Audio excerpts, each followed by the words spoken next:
$1 million will be on the line for a field of top juveniles at Los Alamitos. It's the running of the Golden State Million Futurity on Sunday, October 27th. They'll be dreaming of riches, led by fastest qualifier, American Dreaming.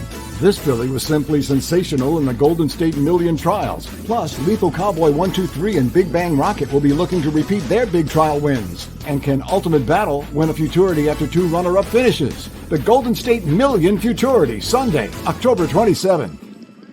Now 50, 750, now 50, now 775, 750, here you be 775, 50, here you be 75, 75, home again, that's 750, 75, now 800, 800,000 for it, 825, 825, stand ground both places, 825, 825, here you be 25, 25, 25, well good, 825, you don't want it, 825, 850, 850, 825 to the 50, 854, now 75, 875, 850 bid to 75, 875 down under bid to 50, 75, 875, so 50, here you put to 75, 75, 875, 850 is the bid, 875, 875, one last opportunity, 875. Get back in here, Monty, you know he'll work, you know he'll work. 850 bid, 875, 850, 875, 850, 75, here we go then, all on top, 850 bid, 875, final call, 850 again.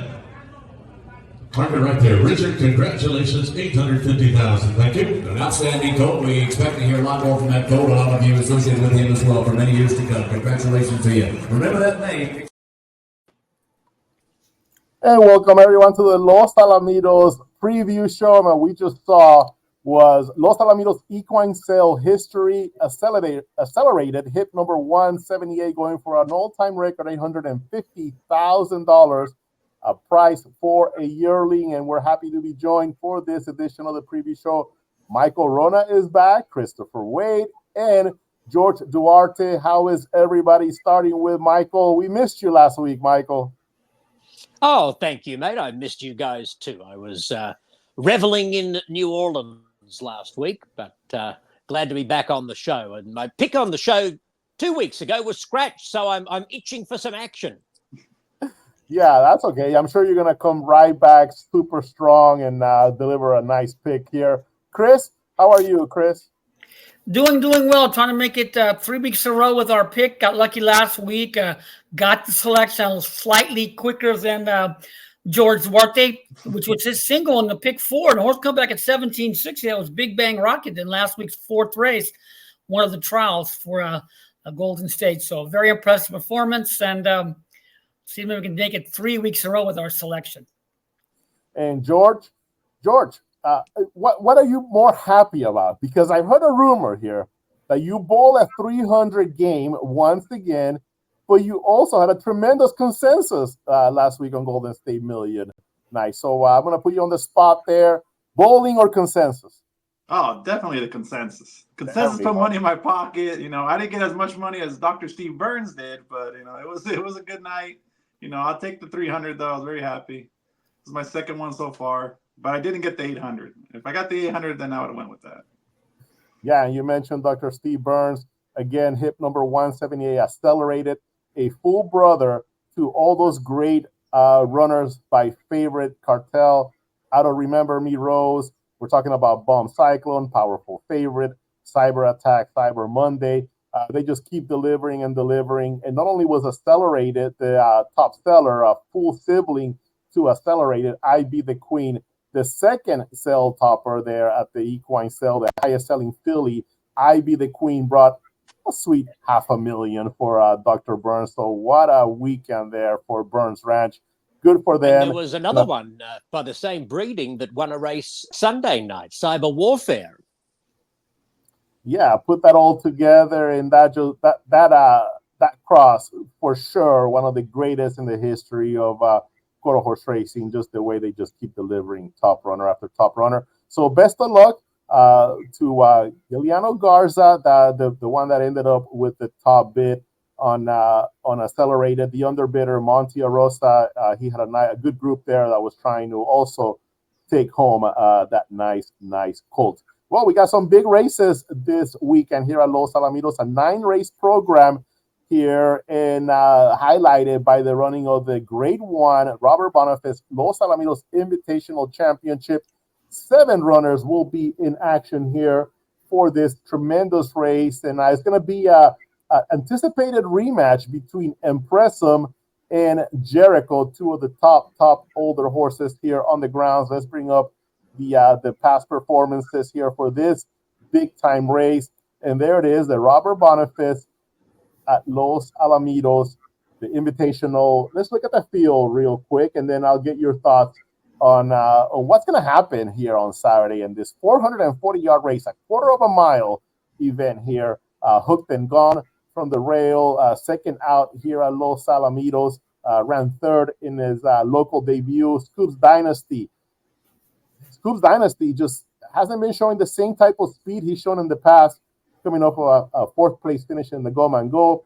Cattail Cove, the old veteran, making career start number 49. Candy Blood looked super good in his local debut. What can he do in second out? There's the Grade 1 Empressum, looking to make a back-to-back championships here for Empressum. Jeriko ran across the wire first, but ended up finishing second in the Go Man Go. And then there's the Brazilian superstar, Edgar Verde, completing this field. I'll start with you, Chris. Your thoughts on this field? It's a stellar field, but you got to give a slight edge to Jeriko. Empressum just keeps giving race after race. Broke well, finished well in that last affair, but he was out running the wire there. But the aforementioned Jeriko was disqualified out of that victory. But Jeriko, I think, as we speak, will sit right off his flank, and extra 40 yards to continue well, and probably give him a heck of a run of the wire there over with Empressum. So looks on figures to be a 2-race horse race, and I'll give it a slight edge to Jeriko there off that last affair with the additional 40 yards tonight. George, your thoughts on what that extra 40 yards is going to mean for Jeriko? Well, he's one of the only horses probably ever, besides Flashback, to outfinish Empressum. And I know he bumped them early, but the final 150 yards, they were head and head. There was no excuse there, and I thought Jeriko was the best horse. The only thing that worries me is the draw. They have the Edberg Verde, who's broken really, really well his last 2, and he seems to be getting better.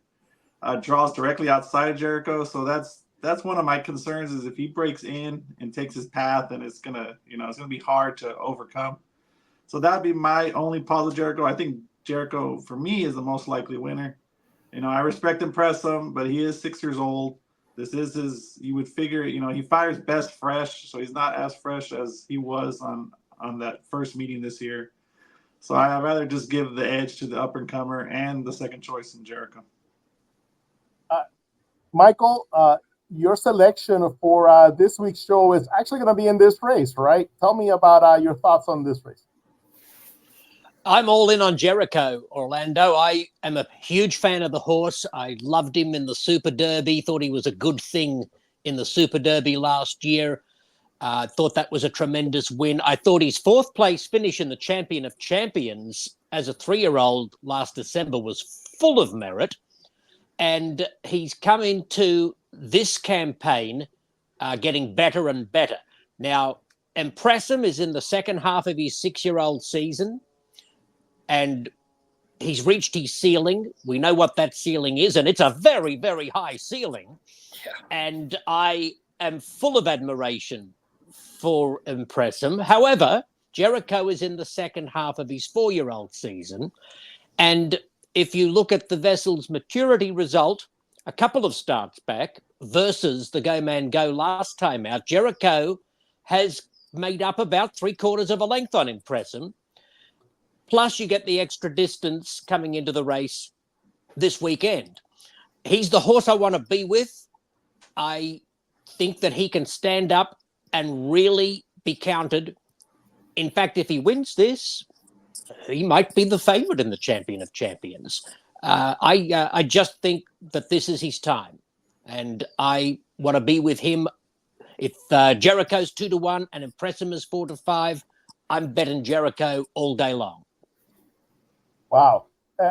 My thoughts on the race is, like, we can't forget that Empressum got knocked around pretty good in that Go Man Go handicap as well, and think he may have had the lead briefly, or at least was right there in the front.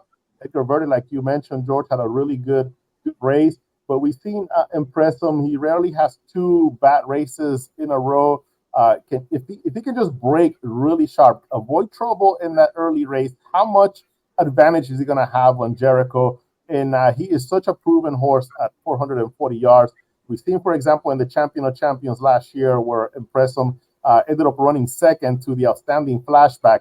But Jeriko was eighth, I believe, at the start of that race, and made up so much ground late with that 440-yard distance, and ended up finishing fourth. So I can't wait to see just the difference on that charcoal after the race, whatever happens after the race, just to compare where those horses are at each plot during the racetrack. So Michael, your selection there for this race is indeed Jeriko, right? And again, Michael, why don't you remind us kind of where to look as far as Jeriko is concerned? Empressum is from post number 2. Jeriko is just a few bodies next to him.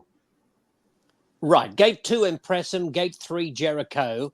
And they begin evenly. The two of them come out, I say, identically well. Empressum has that extra kick early, that little bit of acceleration, and Jeriko was lugging out, and he was DQ'd for interference to the 4 and 5 horses. But after then spotting Empressum a neck or so, Jeriko was able to pull back that margin and be a nose in front at the finish. Both of them galloped out tremendously well. Empressum was right with Jeriko going into the turn. They were well clear of the rest. And again, I don't mean to sound in any way disparaging of Empressum. He's an absolutely, he's one of the all-time greats. But Jeriko might have his number at this time of this year at this distance. What a finish right there. There's the photo, as a matter of fact, of the Go Man Go handicap. Jeriko, what a finish by Jeriko. If you're looking at that close-up view of the two horses running, it looks like Empressum's going to pull away, but it does not happen. Jeriko with that big finish. And unfortunately for his connections, he was disqualified from that race. And there's what ended up being the actual finish. Empressum and Cattail Cove finishing first and second. And that's the subplot, isn't it? Is the qualification to the Champion of Champions. Empressum already had his spot locked in. He didn't need to win that race. Jeriko needs to still qualify. So does Scoop's Dynasty. And one thing we should note about Scoop's Dynasty for Saturday night is the addition of a flipping halter. Maybe that helps him. We'll have to wait and see. But he's not going well enough at the moment for me to be able to pick him above Empressum or Jeriko. So it's just going to be very interesting to look at these horses as they fight for a spot in December's big finale. Let's talk a little bit about some of the other horses in this race. How about Scoop's Dynasty? George, your thoughts on, because I know that you like to, kind of mention, okay, this is where he was at the top of his game. I'm starting to, see a little bit of regression from Scoop's Dynasty. He's had some really nice races, but also the way he has left the gate. What are your thoughts on Scoop's Dynasty? Seeing him last time in the gate, he was acting up a lot, which when I was looking at the replay, I was like, this horse needs a flipping halter. So then I was glad to see he got one. But then they worked him on September 25th, and I would have liked to seen it with the flipping halter, but they didn't work him with the flipping halter. So that's my only concern. He comes out of the gate, and you see him, he's bobbing his head like he's been doing lately, and looks like he's just playing. And it was a good work, but I would have liked to seen it with the flipping halter, because sometimes with the first time flipping halter, the horses are not used to being held, and then they start reacting even more. So I would have liked to seen that. It would have eased my mind if I saw him working with it. Chris, let's talk a little bit about the number 4 horse, Candy Blood. Veteran rider Jesus Rios Ayala gets the call back on Candy Blood. This horse finished so good at that 350-yard distance, and we've seen him race in several 440-yard races throughout his career. Was actually 4th in the Champion of Champions back in 2021. What did you see from that last out? I was a very impressive performance. He bobbled a little bit at the start after getting a little fractious in the gate and skied a little bit, but finished very strongly. My comment on my sheets are galloped out, STT, galloped out very, very strong. And he's gone the distance before, and he's done relatively well at the distance. So he's got to look at the outcome to grab a slide to the underneath exotic pie on my charts there. On Candy Blood there for Monty Rose and company. I'll go back to you, George, about Hooked and Gone. Horse that ran in the Champion of Champions last year as well, and faced some good horses. The Z-Wayne Griffin won that Z-Wayne Griffin, and actually ran in the Robert Boniface last year. Hooked and Gone, looking to improve on that third place finish. Yeah, he had. I mean, if you look at last time he ran here for the first time, he broke slow, had trouble, and didn't really do much. And that was a similar start this last time when he was drawn along the inside. You know, I personally liked him as like a third place candidate before the draw, but then as soon as I saw he drew inside of Scoop's Dynasty, it's just you're gonna need a lot of racing luck. And you know, I mean, obviously at 20-1, you know, you're still worth using, but that is my concern is drawing next to a horse that almost in every start has lugged in. So you're gonna have to be quicker than that horse, and then you're gonna have to avoid the any kind of bumping later on. So for me, it's mainly an underneath use. I can't see him running second or third. I respect his gate speed. I just can't see him running first or second. Michael, you picked this race to make your pick of the weekend. Jeriko, Empressum. Who would you say is the next horse out of all these good horses here? Jeriko and Empressum 1 and 2. What about the third selection here for Michael? I'd probably go Candy Blood, who did look very sharp last time out. He'd be my third pick. Perfect. Well, we can't wait for the running of the Robert Boniface. It's going to be the 70th running in the history of this race. Empressum looking to become the first horse since he's a Dash of Fire in 2016 and 2017 to repeat as the winner of this race. Michael, thank you so much for joining us for this part of the show. We will be back after a few commercials to continue talking Los Alamitos. $1 million will be on the line for a field of top juveniles at Los Alamitos. It's the running of the Golden State Million Futurity on Sunday, October 27th. They'll be dreaming of riches, led by fastest qualifier, American Dreaming. This filly was simply sensational in the Golden State Million trials. Plus, Lethal Cowboy 123 and Big Bang Rocket will be looking to repeat their big trial wins. And can Ultimate Battle win a Futurity after 2 runner-up finishes? The Golden State Million Futurity, Sunday, October 27th.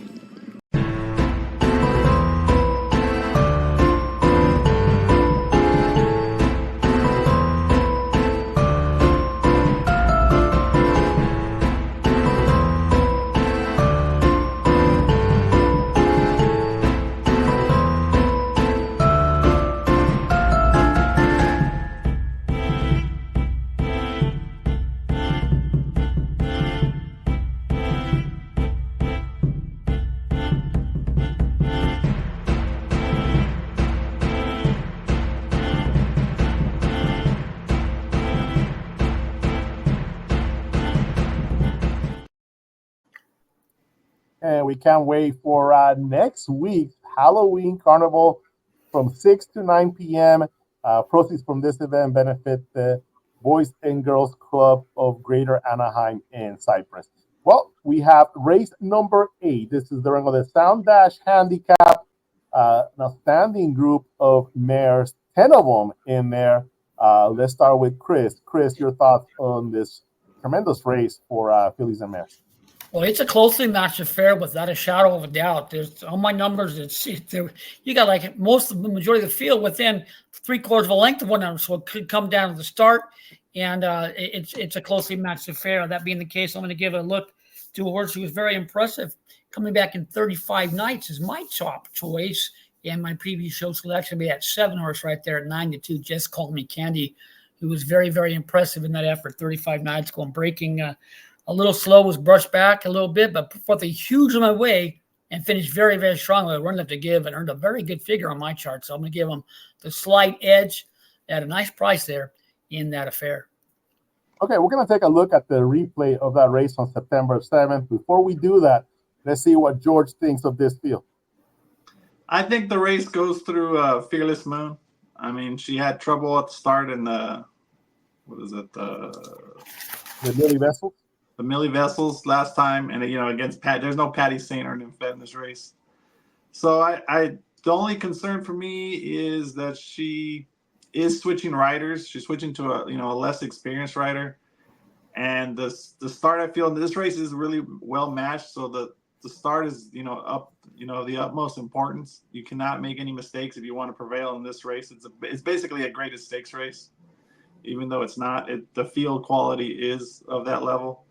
So that's my only concern. But at 5-2, that's a fair price. I wouldn't take her at 6-5. I wouldn't take her at 7-5. But at 2-1, 9-5, I think she's strictly the horse to beat. And if you're looking for a long shot that can hit the superfectas, one of my favorite bets, I would go to the 9. Remember Her, just strictly by post draw. Like I really liked Just Call Me Candy's last race, but she has broken slow and then draws next to a horse that likes to come in. So that's not usually a recipe for a good start. And the beneficiary of a horse breaking in is the horse outside of them. And Remember Her has run good races, including her race 2 back, where she barely lost to Nymphette, who ran second and beat the favorite in this race. So as a superfecta, make it pay, I would make sure to use number 9, Remember Her. Going back to your selection of Fearless Moon, she broke from post number 2 and had all that trouble, like you referred. How big of a difference is it from going from post number 2 just one slot over to post number 3?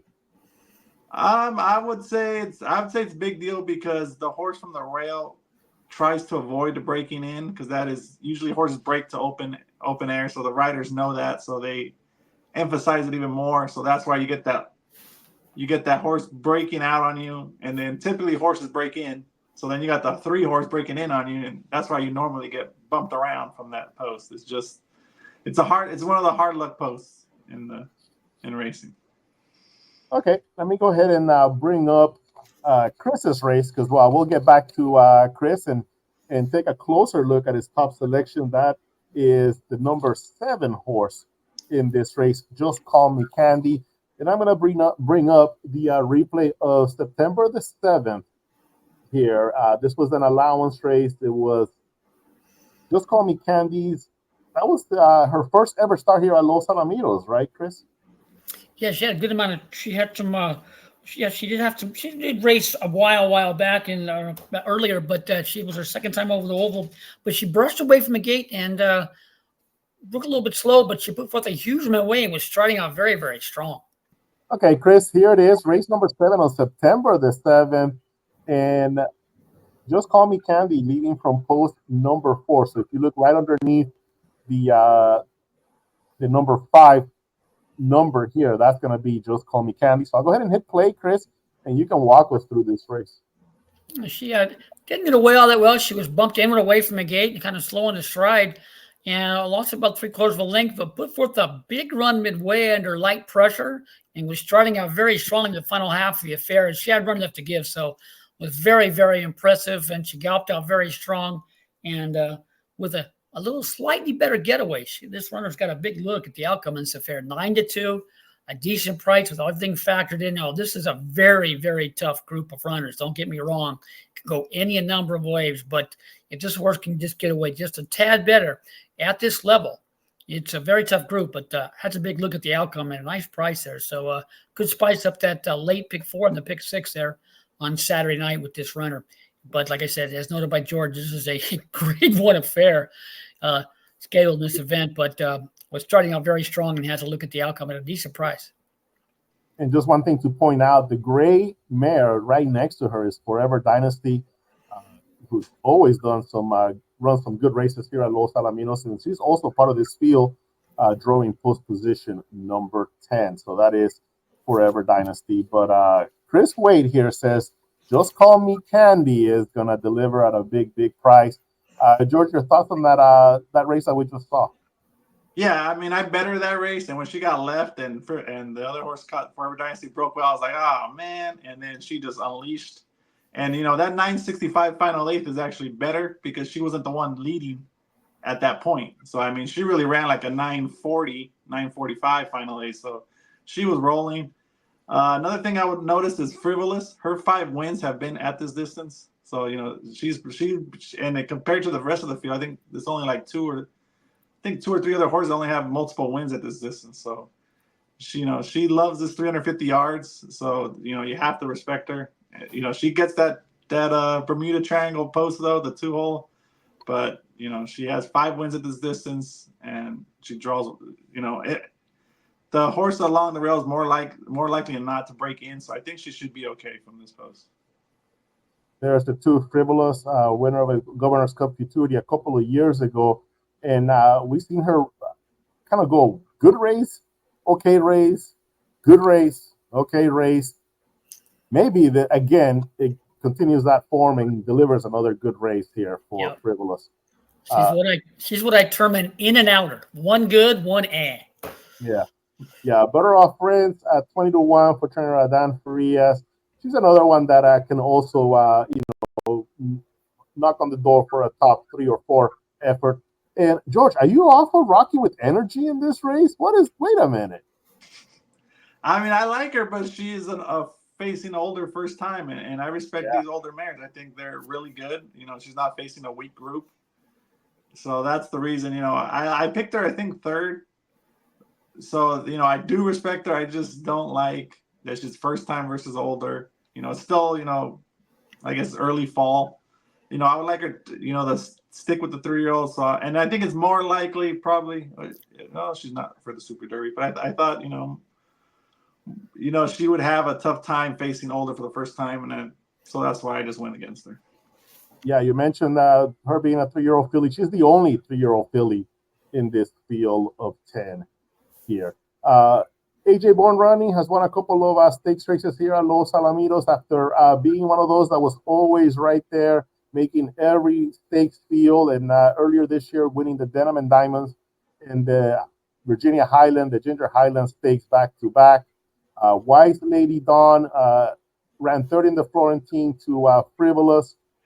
And again, the gray horse on the outside, Forever Dynasty with trainer Sergio Morfin and Cruz Mendez. They posted some surprising victories here this season. Before we leave, I got to give George a few minutes to talk about that Golden State Million consensus. Chris, you did really well. Me, I won't talk about my effort this time around. But George, what were your highlights of that consensus? I would say it'd be races 4, 5, and 6. When you know, was it Big Bang Rocket won from along the rail, and then my best bet of the night won the 6th race. You know, if you combine that, I think one of the favorites won the middle race. The pick 3 paid $100 for $1. So, you know, it was a very good night for me. You know, it was good. You know, when Chris liked it as well, and then we still got a price. Somehow we still got 7-1. So, yeah, you know, I had out of my 12 top selections, 9 winners, 2 seconds, and 1/3. You know, that's as good as you can get. You know, normally it was good for my hard work to pay off. You know, I do have a selection for today as well. Okay. You know, before we leave. Okay, give it to us. So it's in race 6.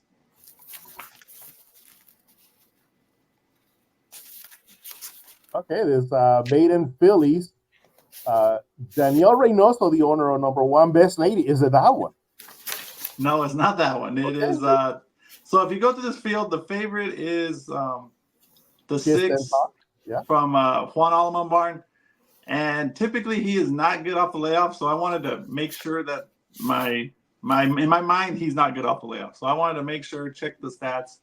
And he is 1 for 17 in his last with horses off a 4+ month layoff. So right there that gives me a horse I want to bet against. You know, the other choices would be the 4 TikTok, who, you know, is from my guy. I'm a big Heraclio fan, but he likes to give him races. So I think she's a bet next time, not this time. And then, you know, one of the other shorter prices will probably be the 3 Unafraid. So then it's setting up for a horse to pay a price in here. So one horse I like from the outside is number 7 change up. Oh, Chris is nodding his head. He likes it. Yeah, I said as soon as I heard a couple of words, I knew it was going to be change up. Yeah. So last time she got away a little slowly, but if you see her gallop out, she gallops out really well. And then 2 back, she got floated in and finished well. So I think this time she catches a field that maybe not be ready tonight, and she draws well again. And at a 8-to-1 morning line, it's a great price. And I'm going to single her because this pick 4, we went through 2 of those races, and nobody's singling in those 2 races. So you got to find a single somewhere else. So that's my game plan. I'm gonna try to go right off the rip with the price horse and change up, and then be able to sit back and enjoy the Boniface, because I'm gonna have Jeriko, I'm gonna have Empressum in there. So. Yeah, one thing to note on the number 6 horse, Kiss Then Talk, that she is eligible to run in the trials for the Los Alamitos Super Derby, and if she does go in those trials, she'll be lightly raced. She has posted some nice efforts in her previous couple of starts. I'm sorry, the Los Alamitos 2 million trials, not the Super Derby, the 2 million trials here for Kiss Then Talk. So just getting ready for those trials in November as well for Kiss Then Talk. So yeah, George? one of my picks that was a price that ran second last on the trials on Saturday was Juan Alemán second off the layoff. That was a similar layoff. Ran a even 4th. I think she ran on her maiden race, and then she ran a good second at a big price on Saturday night. So I prefer Alemán second off the layoff. He didn't give her a gate work, so I think he's using this as almost as a gate work. So it's a horse I'm willing to go against. I respect her; she is talented. I think she'll be ready for next time.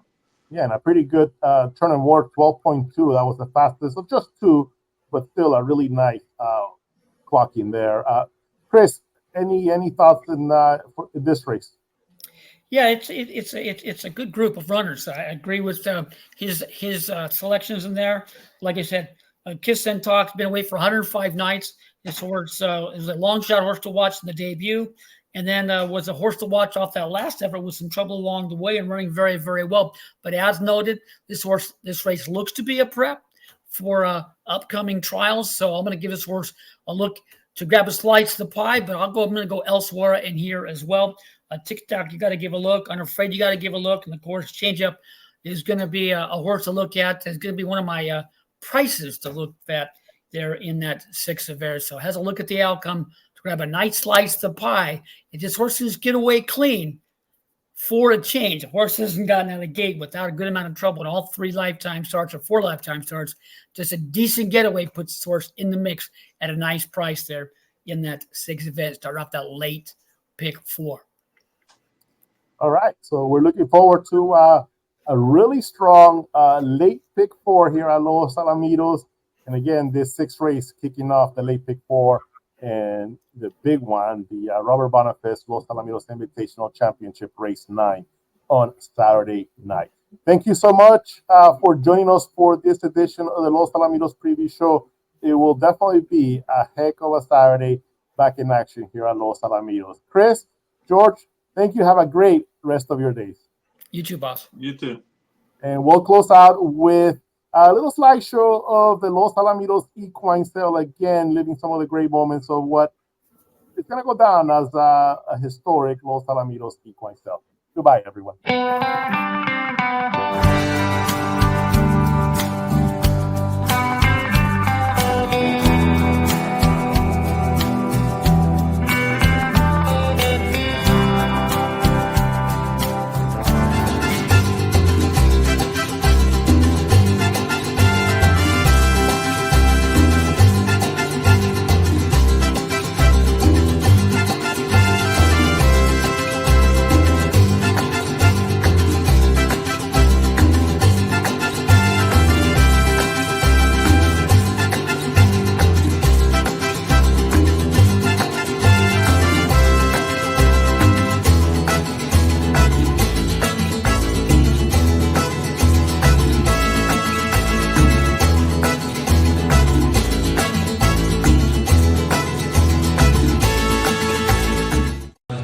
75 down under with the 50, 75, 875 so 50, here you move to 75, 75, 875. 850 is the bid, 875, 875. One last opportunity, Get back in 875. here, Monty. You'll know he'll work. You know he'll work. 850 bid, Matt, what about 875. you? 850, 875, 850, 75. Here we go then. All on the 850 bid, 875. Final call, 850 hit. Target right there. Richard, congratulations, 850,000. Thank you. An outstanding colt. We expect to hear a lot more from that colt, a lot of you associated with him as well for many years to come. Congratulations to you. Remember that.